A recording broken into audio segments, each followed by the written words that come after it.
زیاتر لە 1700 نەفەر ناوێن لە پرۆژەکەمان دانووسی بوو، بەڵام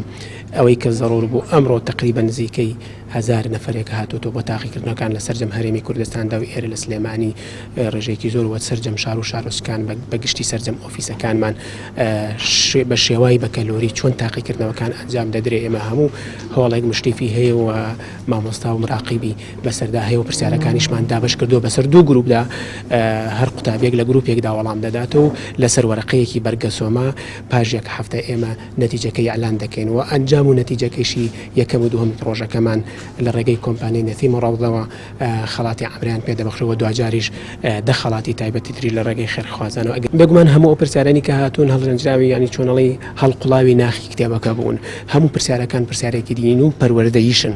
و ئێمە بەر لە تاقیکردنەوەکەیش مامۆستایەکی ئاینی زۆر بەڕێز هاتووە ئامۆژگاری تەواوی قوتابیەکانی کردووە لە هەموو ئۆفیسەکانماندا